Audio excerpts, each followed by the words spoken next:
जा 44, 5 जा 55, 6 जा 66, 7 जा 77, 8 जा 88, 9 जा 99, 10 जा 110,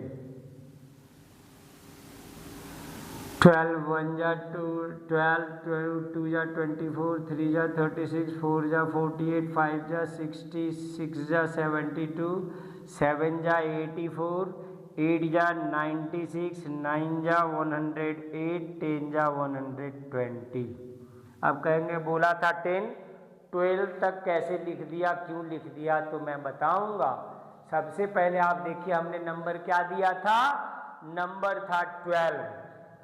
अब मैं आपसे बात करने जा रहा हूं हाउ टू फाइंड फैक्टर्स। इसमें मेरी जो समझ है, जो मैं अपना एक्सपीरियंस बता रहा हूं, अगर 12 के फैक्टर्स चुनने हैं तो आपको कुछ नहीं करना। इन टेबल्स में आपको सिर्फ वो वाला टेबल, वो वाला नंबर चुनना है जिसके टेबल में यह 12 दिखाई पड़ सकता है या पड़ता है।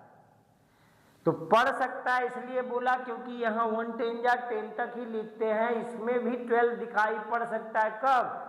जब हम 12 तक जाएंगे तब। हालांकि टेबल हम 10 तक ही पढ़ते हैं, 12 तक नहीं पढ़ते हैं।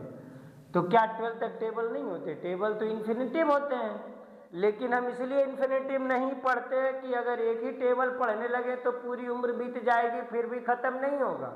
तो हम क्यों ना एक टेबल लिमिटेड 10 तक ही पढ़ें, बाकी टेबल्स को छोड़ दे, बाकी और टेबल्स को उसी तरह से 10 तक, 3 को भी 10 तक, 4 को भी, 5 को भी, 6 को भी, 7 को भी। ठीक है, यानी एक पॉसिबिलिटी बन रही है कि एक के टेबल में 12 आपको दिख सकता है।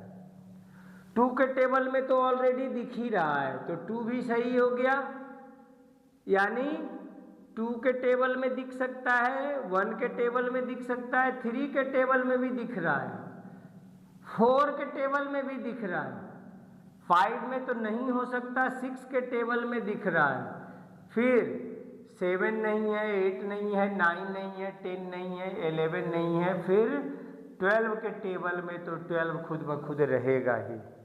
यानी जब हम गौर से इन टेबल्स को देखते हैं तो हमें सिर्फ और सिर्फ 1 2 3 4 1 2 3 4 6 और 12 के टेबल में ही 12 दिखाई पड़ता है या पड़ सकता है। इसके अलावा दुनिया का और कोई टेबल नहीं जिसमें आपको यह 12 दिखाई पड़ेगा।